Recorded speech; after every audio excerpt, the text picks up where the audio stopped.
Well, welcome back to another episode. My name is Devon Williamson. My name is Rosa Williamson. And we are so excited you decided to join us today. We have an amazing guest. Like I said, her name is Peyton Luke, and she's going to just share her story from start to finish, how the Lord has provided for her, how the Lord has led her throughout her life, and how she is changing the political and legal arena for the glory of God. So, Peyton, thank you so much for joining us today.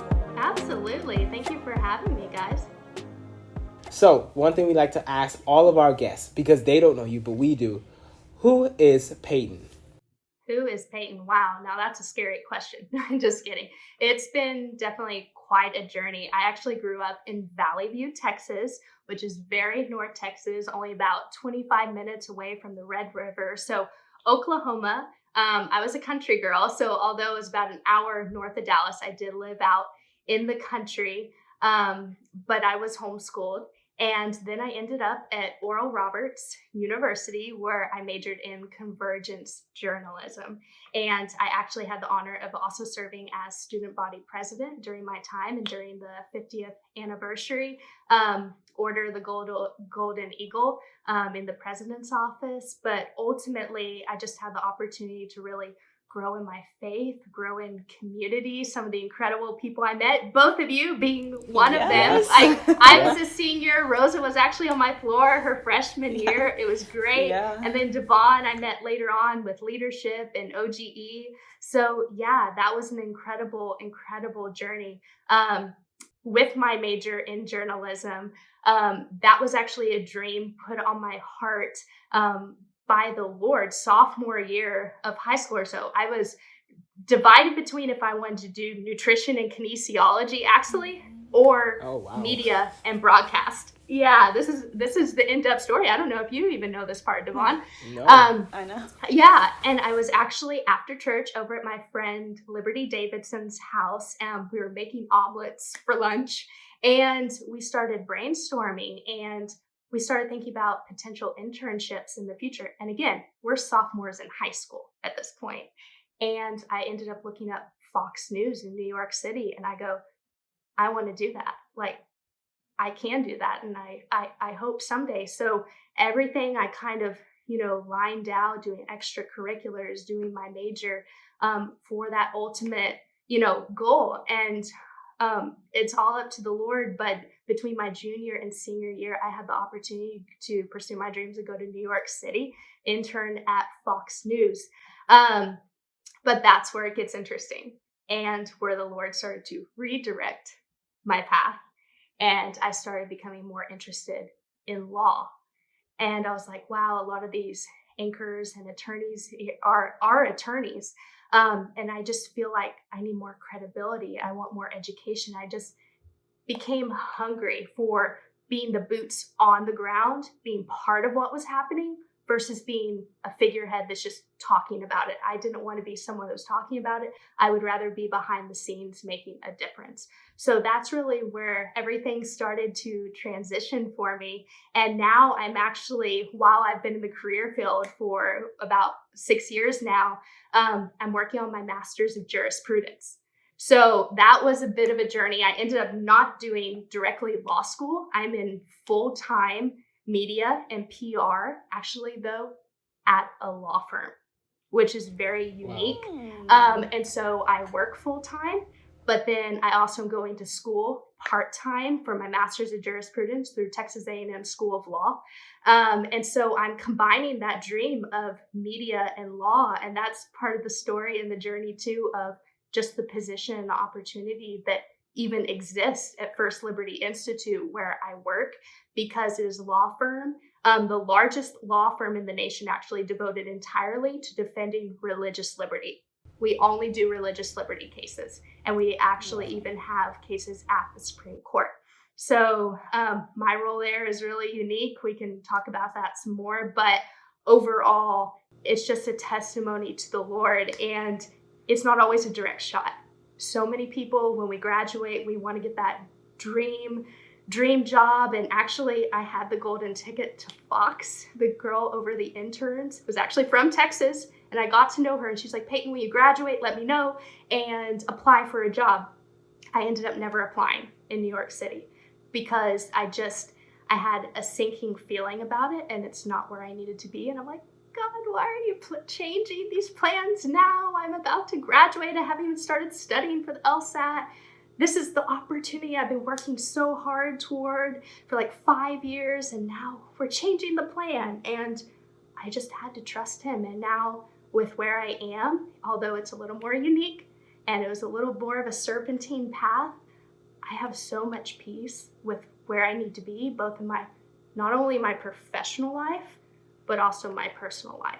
And I think later on, as you get older and mature, you realize those two and work-life balance are so important. So that's a little bit of who I am and what I'm doing now. Well, that was an amazing explanation of just like, I feel like I got a preview to your life until now. But I think we have a lot to unpack for your whole life story. And Devon, what questions do you have for her? So obviously this Peyton is different in the sense that if someone were to look at you now, they would think, wow, she had it all together. But talk to us about what it's like to actually be in that situation where you have this plan and you have this straight shot to it. But here it is, God's offering you a different route.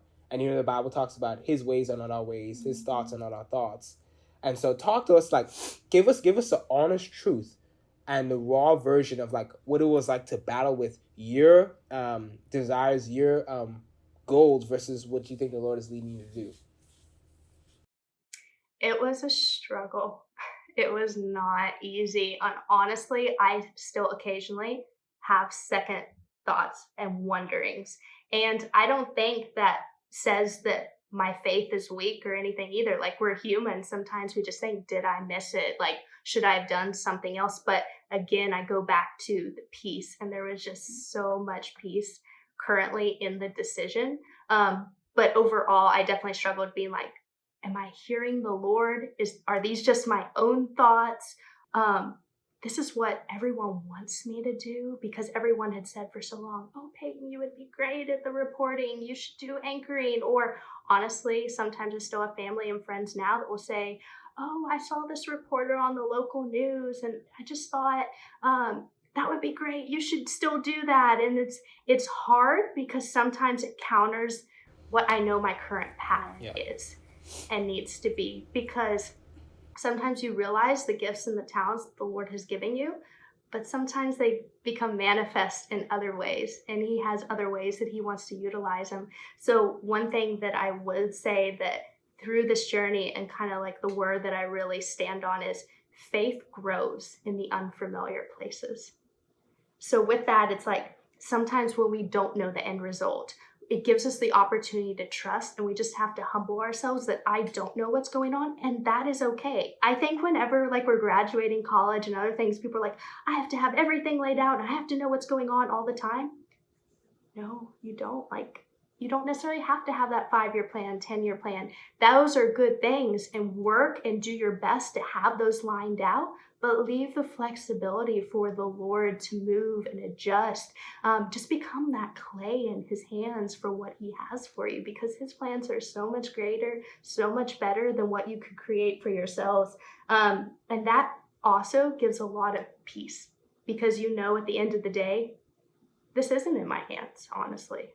Like, even if I don't know what's going on, it's okay. I don't have to have it all figured out. The Lord knows, and the Lord has me. And if I am doing my best to walk according to his will, according to his leading, he is going to take care of me. Because there were some of those times when other jobs weren't lining up, or where it wasn't like, this isn't immediately what I want to do, where I'm not getting to use all my skills. I just had that sense of, I just need to be patient and wait and trust. Seems like sometimes, I don't know, especially our generation, it's hard to relinquish that control. Like, we want to, like you were saying, have that 5-year plan, 10-year plan. We're going to have all of this. And I was also thinking, like, you had so much peace, but what about that person where God is telling them to go out and do whatever it is, and they hate it? Like, they're just like, okay, God, I know you have me here for a season, but I hate it. How should they respond during that season in their life? well with that season of turn it over to the Lord. But if they hate it, there's a difference. Like if you simply just hate it, maybe you do need to recalibrate. If you don't like it, but at the same time you know that's where the Lord Yeah. has you, Yeah. maybe there's something on the other side. And you just need to be faithful in the small things, and then you can be trusted with the greater things in the next step. Because there's so many seasons where we don't see all the other doors that are about to open. It becomes a domino effect, right? What if that current boss is the one who knows somebody else who knows somebody to get you the interview for that other job? And if you didn't stick it out or be faithful or give them the opportunity to see your skills or your job or your work ethic or your character, then you wouldn't necessarily have that opportunity. But I also believe that like there is that piece. So if you just absolutely hate it, that's also odd when you're kind of kept in that situation long term. But I think depending on the circumstance, because it's different for everyone, that's where I would also say maybe pull in some mentors and pull into like, because you don't have to figure this all out on your own. Link shields with other people and someone who is ahead of you in your specific career, or someone who's a personal influence, who's or really incredible and a spiritual leader in your life, because they can probably give you that guidance. Because I can foresee that as like a different circumstance for different people. One person might hate it because they got themselves in that situation and they weren't following the Lord, and someone else might just need to wait and be patient. So I would say seek community and rest in that. So Peyton, since you went through this unfamiliar, uncharted territory of what life should look like, what would you say from your experiences?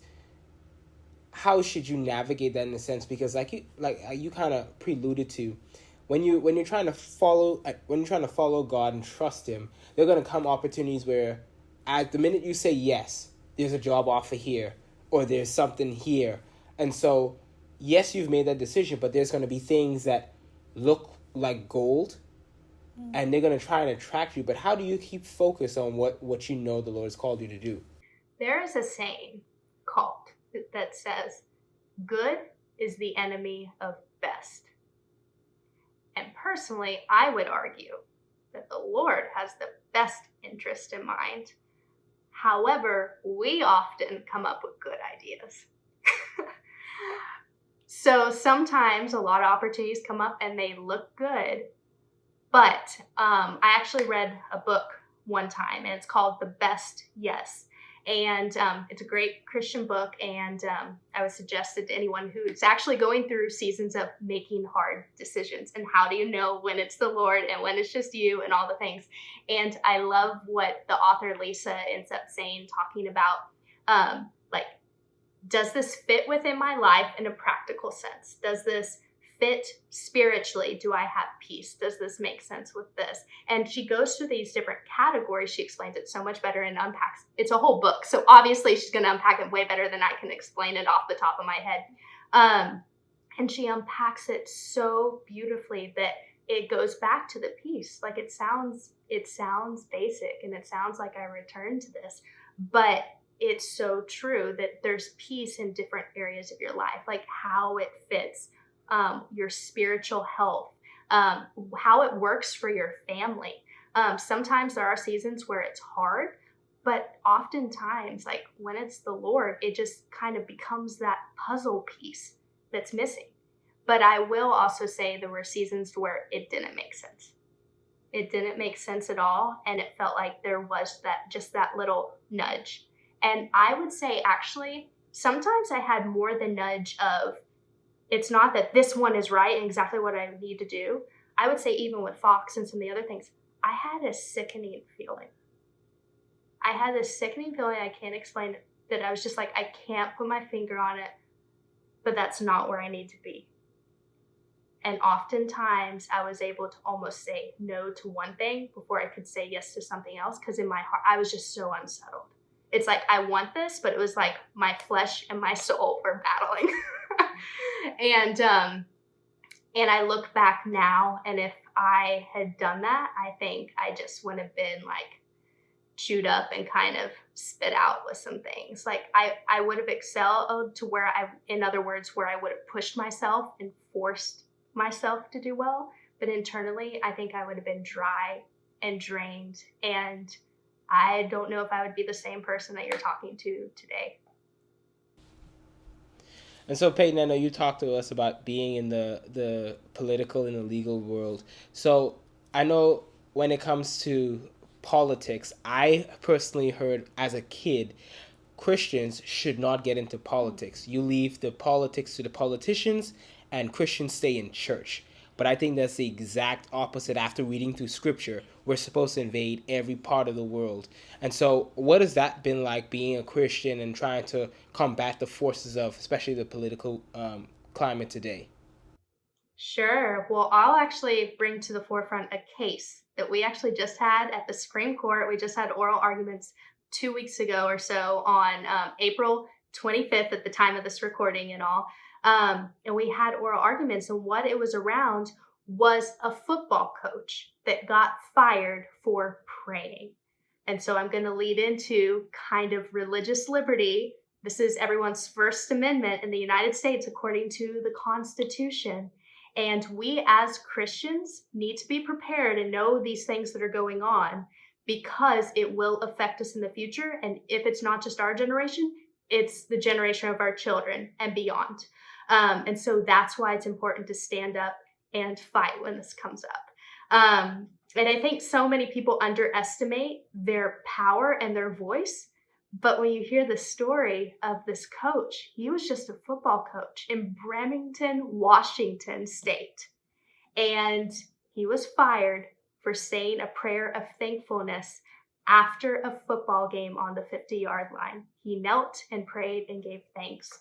So what ended up happening was he actually was a Marine. He was in and out of foster care growing up, and then he went into the Marines. And so he was not living for the Lord at all. He had a really rough childhood. He'll talk about it and say, he was a troubled child and everything else. But after he got out of the Marines, he found the Lord. And then he ended up getting hired on to be a football coach.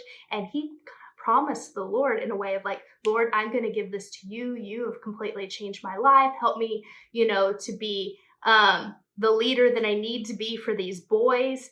And it just changed his life. He's like, I will devote 15, 20 seconds at least to you after a football game and just out of a prayer of thanks. The conversation that ends up being is the big question is this government speech or is this private speech? Because he is a government employee and works for a public school.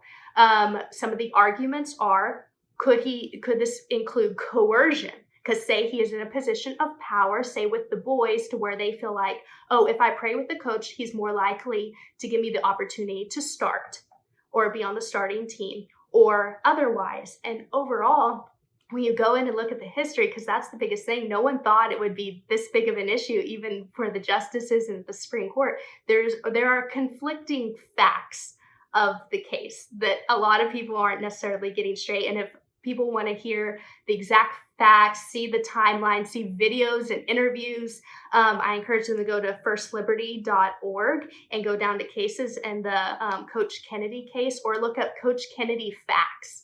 And it will come up there because we've done interviews with ESPN, Sports Illustrated, ABC, Fox, CNN, pretty much all the major outlets have interviewed this. So it's a widespread case, which will set precedent for the future of the United States and religious liberty. So if you are a teacher, say you're going in, this could affect, are you allowed to wear a crucifix? Is that going to be like, oh, you can't be seen with that? Say you were a Christian, you're wearing a yarmulke, or you're wearing other things. It's like of other religions, or if you're Muslim or Hindu, are you going to be able to even represent your faith or do anything? So it gets really complicated, and it's important for us to know and understand these facts, because this coach, it wasn't a point of coercion. He was saying these silently by himself. And in the United States, we have freedom of religion. We don't have freedom away from seeing religion, because they're saying he was in sight. If he wanted to do these, he should have gone across the field, down the sidewalk, around the corner, into this little like gym hut area to pray and come back out. And he's like, he just bowed his head for a few seconds. And in the United States, like, again, freedom of religion, no matter your specific religion, not freedom from seeing religion. So some of the arguments also are, and there are some photos out there, that other students were joining him. And at the beginning, it wasn't him pulling the students in. They were coming to him and asking, can I join you? And his response was, well, it's a free country. The boys were requesting to join, and that became a thing. And actually, it was someone from the other team who was giving a compliment to the school district saying, wow, I love the leadership and he's doing a great job. That flared it up, and they ended up punishing the coach and disciplined him. And he said, fine, I won't pray with the students anymore, even though it's like one of those things like, what do you want me to do? Run away from them? But he's like, I won't, like, I'll do my own thing. It'll be a silent prayer, but I'm going to, continue to do a silent prayer. And ultimately, he ended up getting fired. And that's where the lawsuit happened. He ended up coming to First Liberty. The Ninth Circuit ended up siding with the school district. And from there, we appealed to the Supreme Court. And in January of this year, the Supreme Court allowed a cert, which means they would hear the case. And so we just argued it as, again, April 25th, 2022. So what does this mean? The decision by the justices of the opinion will come down this June. So how it works is that's kind of the end of a lot of the oral arguments for this season are done, but all the opinions are going to come out before they go on break or summer break. So we're expecting a decision by the end of June. And if we end up winning, that will set precedent that you are allowed to show your faith. You obviously can't in a public school start class with prayer and demand the students join you. That's clear and obvious. But overall, you're allowed to wear certain items of clothing that express your religion. You can pray. That's essentially saying if you're a teacher and you're in the cafeteria, how dare you bow your head and pray? Because the students might see you and might think, oh, well, if I pray, maybe they'll give me an A on my exam. Or if I pray, so moving forward, this is so important for us as Christians to know and be involved. Because what would happen if us at First Liberty were not involved and there was not a law firm even devoted to religious liberty? There's so many more cases that I could talk about. He would have just been fired. And then soon it comes down to you're not able to show or express any faith.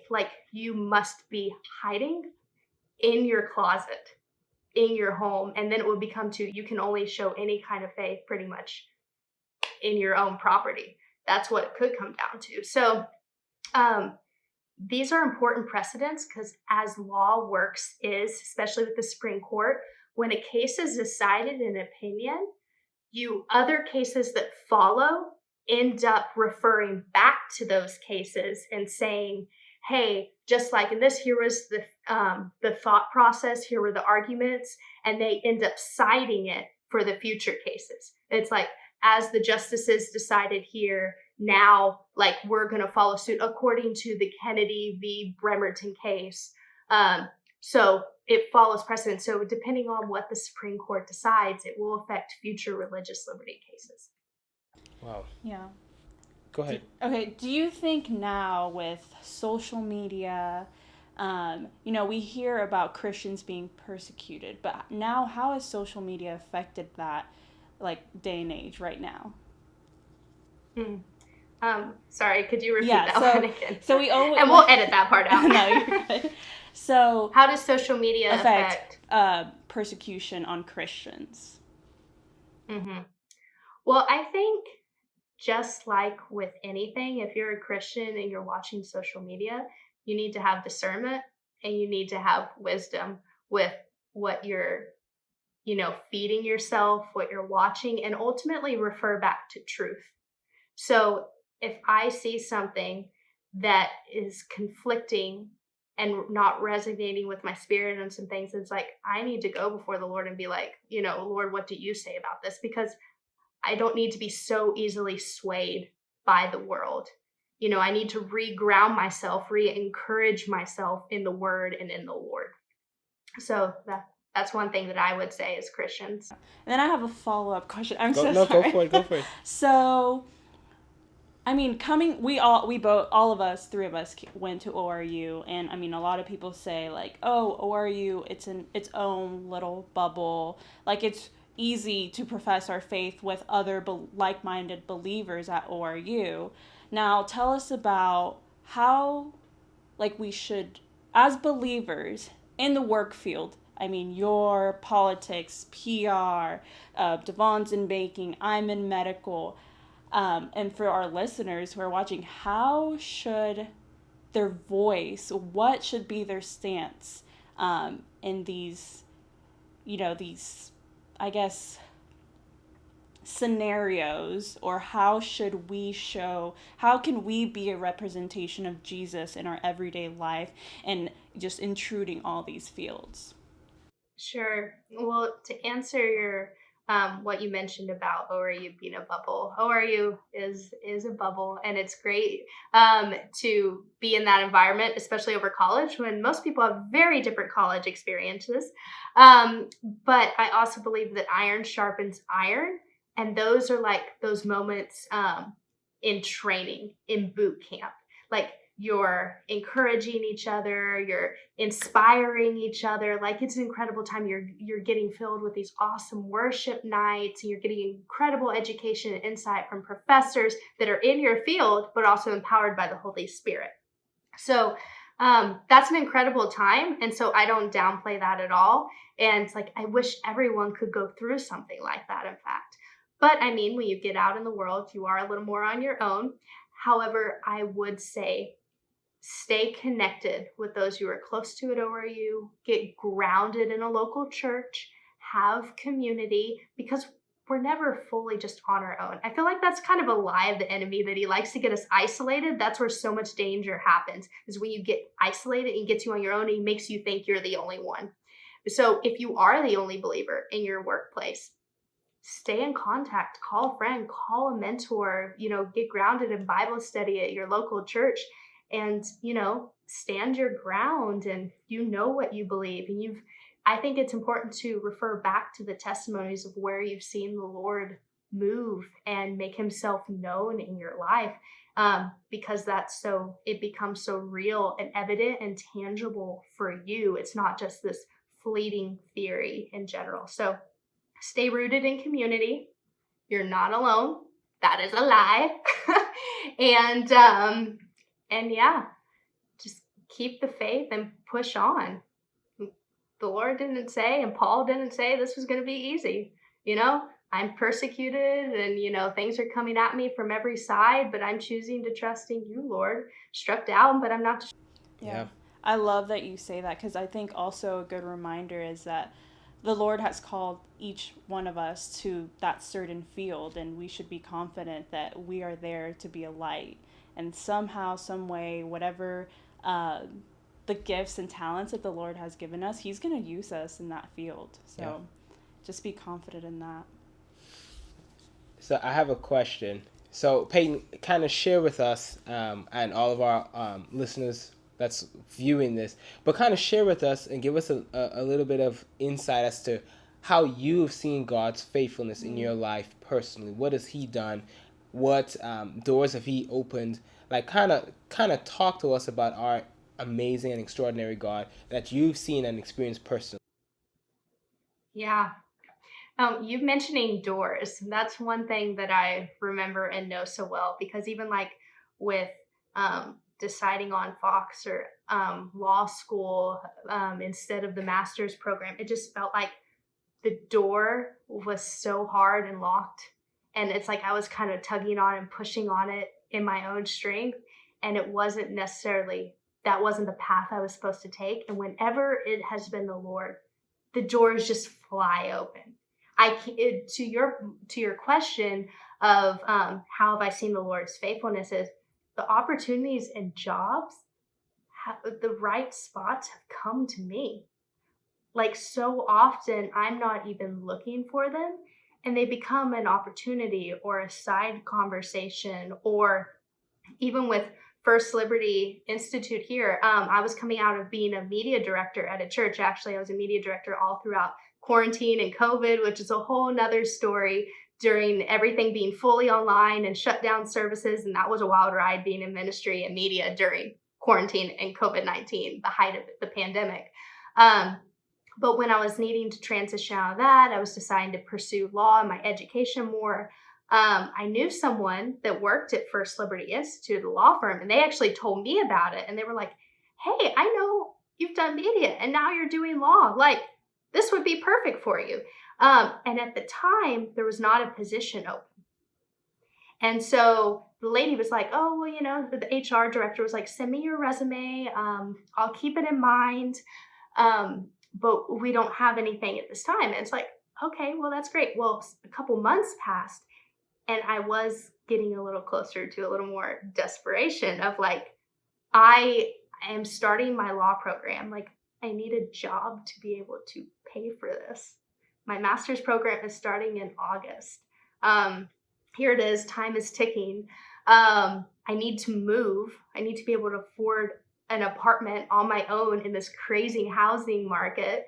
You know, I needed the Lord to provide, like, truly financially in a lot of ways.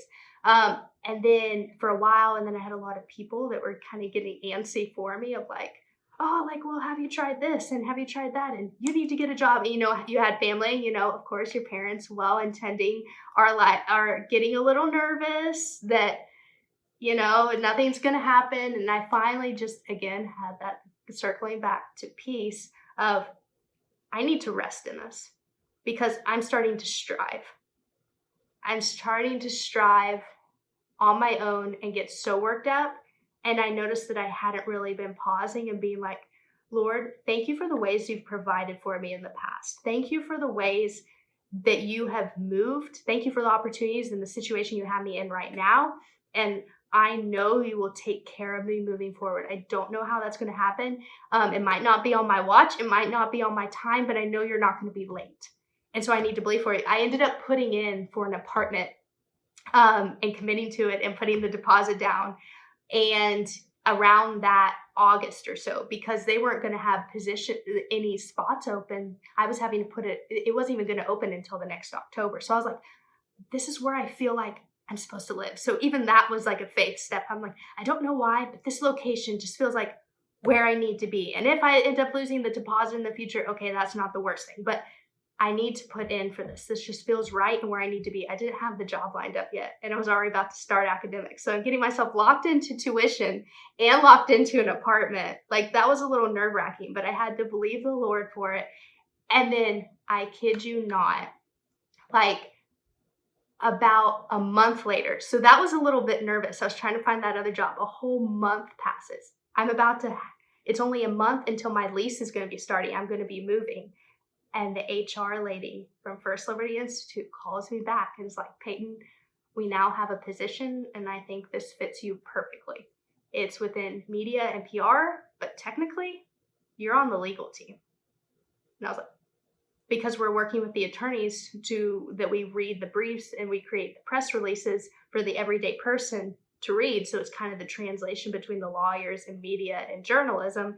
And then when the attorneys are going on Fox News or Victory News or the different outlets of Newsmax, the reporters and the producers are reaching out to me or our team and being like, hey, when can we schedule this and get them on? And we have a little studio in the area. So overall, it's just this perfect blend. And even with my master's program, I hear them talking in conversations, and I get their dry lawyer jokes of textualism and everything else because it fits with my classes, or something in my classes I'll learn there. And then I hear them talking about it, or I hear them talking about it in the law firm, and then it comes up in my law classes. So again, it's just the faithfulness of the Lord, of the doors opening and his timing, and not striving so hard in our own strength.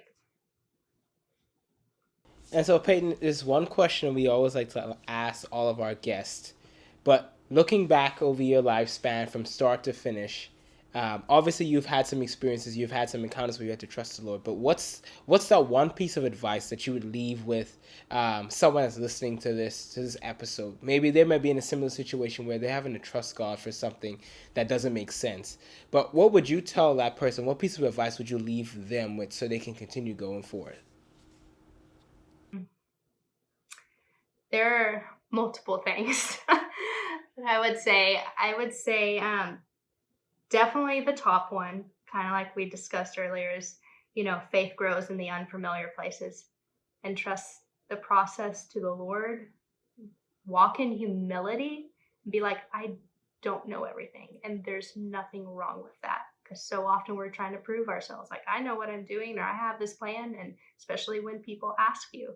And it's good to work and do your best and know as far out as you can. Don't be lazy about it. But at the same time, trust the details, extra details to the Lord, and don't stress yourself over it. Another thing I would say is take critiques. So critique is not necessarily the same thing as criticism, due to the source that is coming from, if it is a trusted source, and the intent.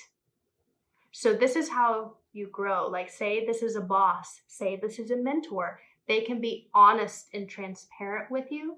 And this is how you can get better and grow, versus going towards offense of like, oh, they didn't like what I did here, or, oh, how dare they, say this or whatever else. And it's like, if it's coming from a place of love and accountability, and critique is good, and take it to the Lord and mull it over. Sometimes take it with a grain of salt, but become better for it. And don't get caught up in offense or comparison, because bitterness is absolutely awful and nasty, and your attitude will determine your altitude. So be teachable. I have also read a book called The Key to Everything, and it all comes down to teachability, which is almost, you would think, hardly a word, but it is. It's teachability. Like, are you someone that can grow, that someone can teach you, that someone can help grow you for the future of your career or your spiritual life, or as a leader? Like, have the key of teachability and have a humble spirit. Those are the best people to work with anyway, because sometimes it doesn't matter how talented you are if you're a jerk to work with. So everyone knows, everyone has had those coworkers or those people. So be that person that is that light, that is that joy. And, you are on a learning process. You will be equipped and your skills will grow as you have experience. But I think it comes down to your perspective and your character, and people will see that, and you'll be like Joseph, where he's just found and he'll be entrusted with so much. And then he was found in Pharaoh's household because of his character, his dependability, and his teachability, even though he didn't come from much. So yeah, teachability is a big thing, and be able to take critique, and also definitely have a mentor who can be open and honest with you on that. Yeah. Sure. Peyton, I can talk to you for hours. I feel like we can keep I know, we can going. just go on. We were also talking off camera about all of you and everything. So we just thank you so much for being willing, Absolutely. saying yes to recording with us. This episode, I for sure know Devon probably agrees that it's going to bless whoever is listening to it right now. Yeah. And like she said, we just simply want to say thank you for your yes, because your story will definitely help someone else. Like I said, it may be next week, it may be 5 years from now, 10 years from now. This story that you talked about, the Lord's faithfulness and with the work that you're doing at First Liberty, is changing their lives, but also literally changing the United States as we know it. And so we just want to say thank you for your yes, because it's making a big difference. Thank you guys so much for watching today's episode. I hope you guys were blessed and your faith was encouraged. If it has been, please like, share, and subscribe so we can continue to take this message of faith around the world. Thank you guys so much for supporting us. We appreciate it. We love you guys.